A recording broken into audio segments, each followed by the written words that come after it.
Now, as the pace of the race accelerates and the presidential candidates intensify their campaigns, their competing visions for Nigeria and the policy documents they hope will help them to victory and engulf their opponents in a wave of defeat are coming under more intense scrutiny.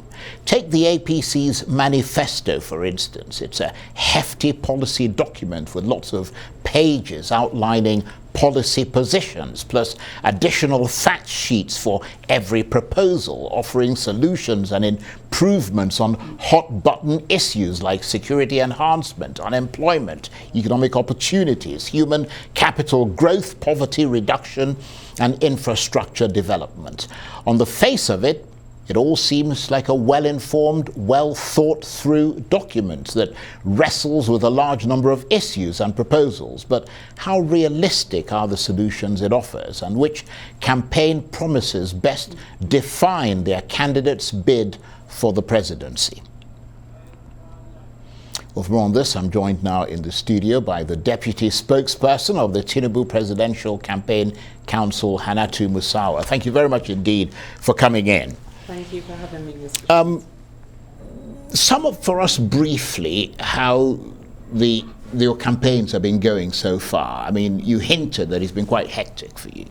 It has been quite hectic because it's not easy, obviously, to, in this particular atmosphere, to do a campaign where there's so much expectation from Nigerians.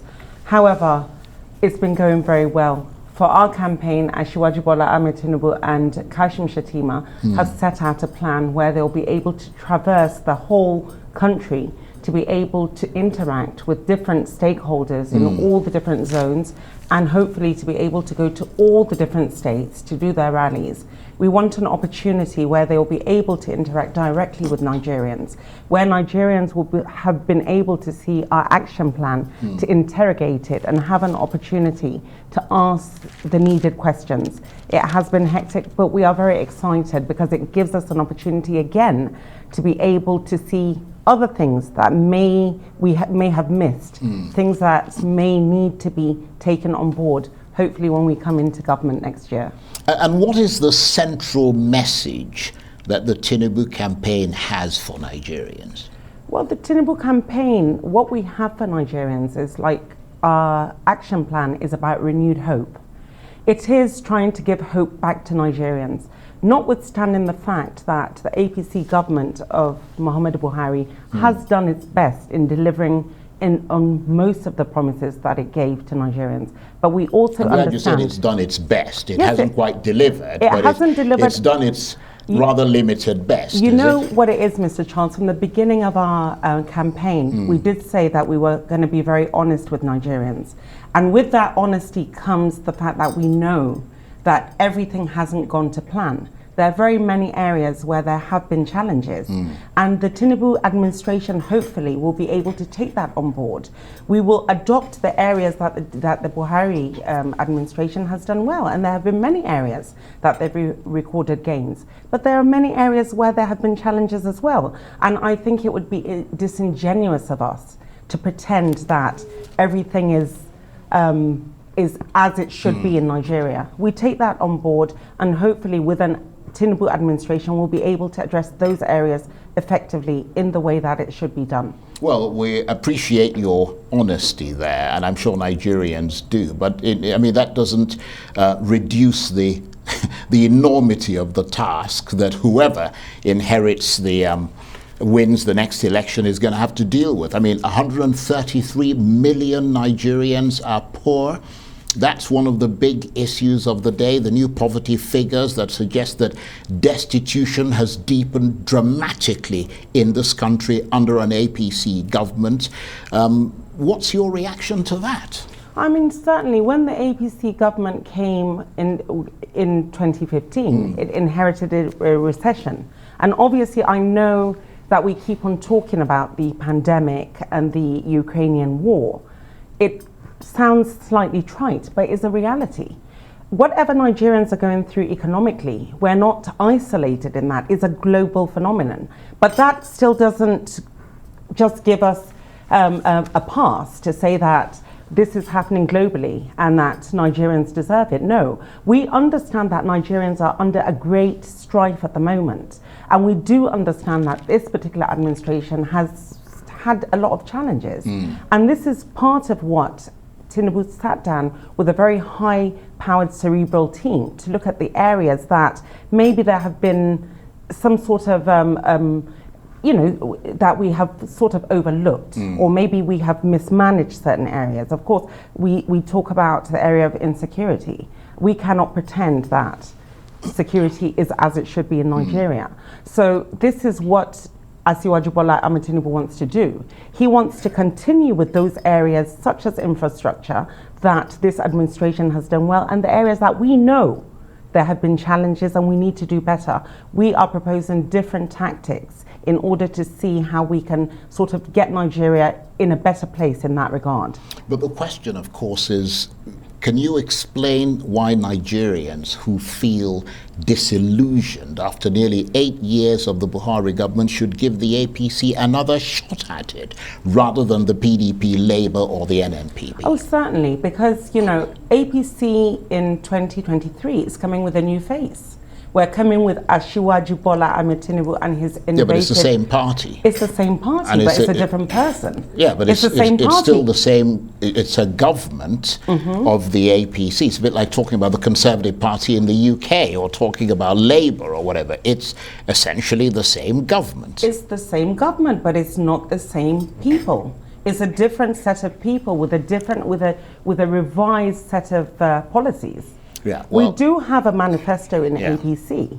We've now added an action plan from the Tinubu campaign. Yeah, but people look at what you've done as a way of trying to assess what you're likely to do.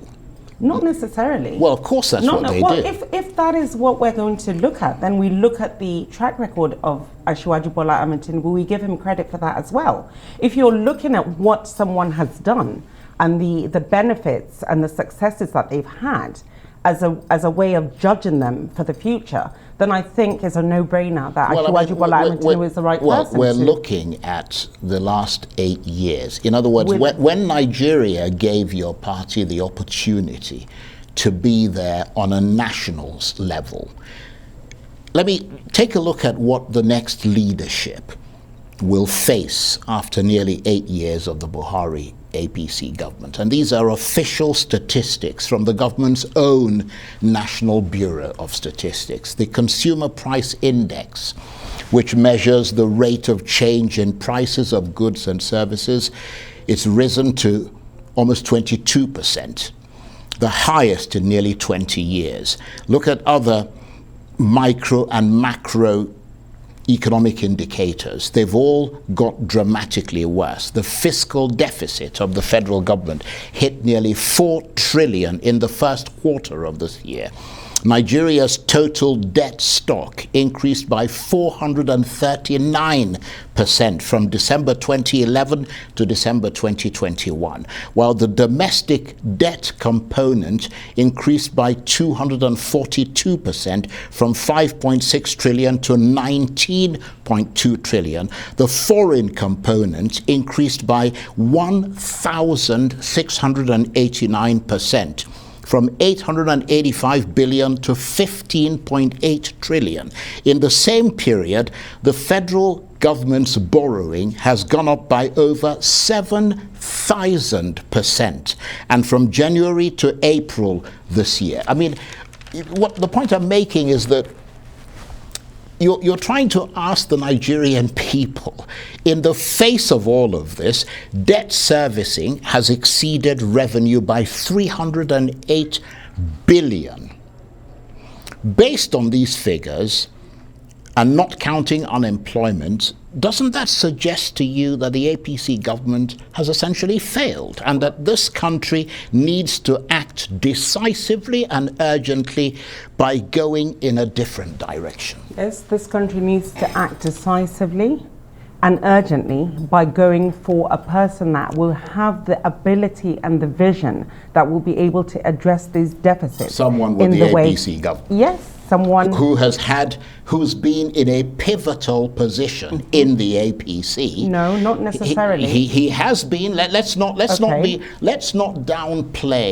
his powers and his capacity. Why, in the past 8 years, if he had this transformative capacity, did he not stand by President Buhari and say, this is the direction this country needs to go? Let's move it. After all, he helped Buhari come into power. It's argued that without him, probably Buhari wouldn't have been president today.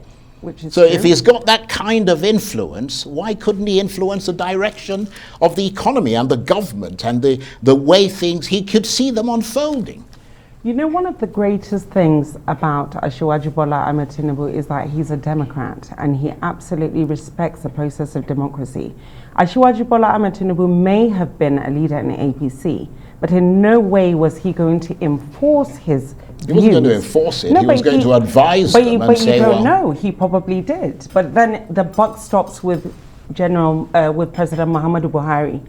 I'm sure that Asiwaju Bola Ahmed Tinubu gave all the advice that he could. So is he disappointed with what happened with the Buhari government? I mean, is he going to distance himself from that government very clearly and say that, you know, that government's failed, but if you give me a chance, I'll move this country in a different direction? We are certainly not going to distance ourselves from this government, because this government has done a lot to, as you say, a lot of Nigerians in poverty. But this government has come out with so many initiatives that have tried to reach the most vulnerable in the society, to lift Nigerians out of poverty. It's come up with a social investment program that was never there before. These are areas where people have been touched that have never even been considered by any government. Asiwaju Bola Ahmed Tinubu did what he could in terms of giving advice, but in no way was he going to, as a Democrat, come and enforce his views on an existing government already. Right, okay, but now he has an opportunity and a chance to not only be able to take the helm, but to put the people that he feels will be able to address all these deficits in the way that they should. And I think if we give him an opportunity, you will see that many of these areas of deficiencies will be sorted out based on the action plan and the policy framework that he has been able to be put in place. Well, let's move this in a slightly different direction, because you wrote an article in the Premium Times in July, which you titled, I Have a New Dream. Yeah. In it, you spoke of a vision that unites all Nigerians in that vision. The key word was unite. Do you see your candidate being able to do that amid the divisions of religion and ethnicity that some would say, by his choice of running mate and decision to run for office, he is helping to foster?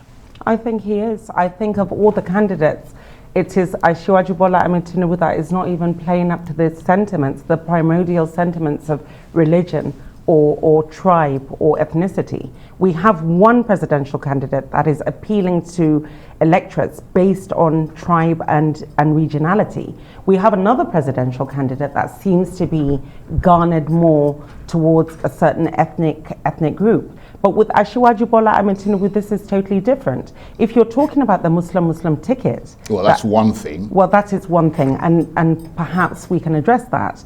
You know, the Muslim, we hopefully at some point will be able to get over the issue of the Muslim ticket. However, I think it is important for Nigerians to know that for Asiwaju Bola Ahmed Tinubu, it was never about picking a Muslim or a Christian. It wasn't about winning an election for him.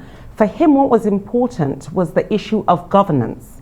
And in his bid to make a choice of someone that was going to support him to give Nigerians the deliverables that they deserve, he wanted to have someone that would help him when he wanted to hit the ground running, wanted to help him in the business of governance. He was not thinking about whether that person was a Muslim or whether that person was a Christian. Right. He just picked the person that he thought had the best, was the most competent and had the best capacity that would help him deliver. And it doesn't mean that in him picking a Muslim that there's no competent Christian. But at the same time, it doesn't mean that him picking one Muslim, there's no other competent other Muslims. It was just the individual of Tinubu-Shettima who had the kind of capacity and the integrity and the loyalty that Asiwaju Bola Ahmed Tinubu needed to help him in the business of governance, and that's basically what it was. Right, he's picked his candidate. I mean, we'll see how people react to that when it's time for the ballot box. But we've got about a minute or so, a minute and a half left. What would you say is the biggest obstacle that you think could mitigate against a Tinubu victory in 2023? At the moment now, I don't see anything at all. I don't see anything at all. I kind of expected. I really don't. No, on a serious note, I really don't see. The closer we move to the election, the way the trajectory is falling in Tinubu's favor. Well, it doesn't appear to be doing that, because the latest poll suggests that Tinubu is running third.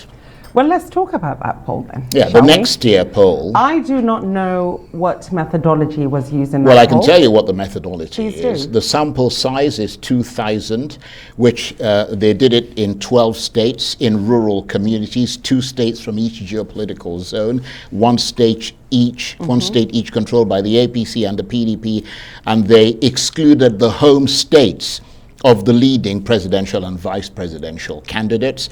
A margin of error of about 2.2%, a 95% confidence interval, and all the respondents are registered to vote in the 2023 election. And according to the voting intentions, Peter Obi leads with 40.37%, Atiku Abubakar 26.7%, and Bola Tinubu 24.47%. The fact that there's a poll that suggests that Peter Obi is going to lead in this upcoming election shows that it is not a reflection of but what it's is not the happening only on the one. ground. There have been others that are pointed in that direction. There have been one or two also that are pointed in Tinubu's direction. There are very many areas. Most of the areas that they talk about in the northern part don't even really speak English. So I don't know how they would have been able, if the poll was conducted, I don't know what language they conducted. Well, I'll send you the results, and then you can come in and talk to us. And I say to you, Peter Obi, and I would love to come back to your show to discuss that. At the moment, is a constitutional impossibility, and I make bold to say, for Peter Obi to win this election. Well, it's not for me to determine. Section 134, my job is simply to interpret the figures. Well, and I mean, to me, the important thing is that the election remains free and fair. That's the key thing, and reflects the will of the people. Yes, and that's the most important. That is most important for us, because for Asiwaju Bola Ahmed Tinubu, he wants to rule, he wants to govern a united Nigeria. He wants to rule. No, he doesn't. He wants to govern a united Nigeria. And the only way that we will be able to do that is if there's a decisive victory and people don't feel as if they've been disenfranchised. So it is in our interest. But I would hope that in all our estimations, whether it's the polls or whether it's in journalism or whatever, we have to be holistic and quintessentially Nigerian. And what that means is that almost 97 or 96 million registered voters have their right to not in a poll. The woman in Tabanierado in Katsina that has a horde of followers, that does not have any interaction with polls or online, has as much right as the person, the vociferous user on Twitter. So you have to understand, this is a very big nation, and we have Section 134 of the Constitution that requires a geographical spread to win an election. 25%, 2/3, and all the rest of it. Exactly. So we have to take that into consideration. And for now, I think it's only PDP and APC that have that advantage. No other party has that. And I hope to come back on your show. I look forward to it. It's jolly nice talking with you. And we shall leave it on that note. Hannatu Musawa is the Deputy Spokesperson of the Tinubu Presidential Campaign Council. Thank you very much, Mr. Charles. Thank you. It's a pleasure.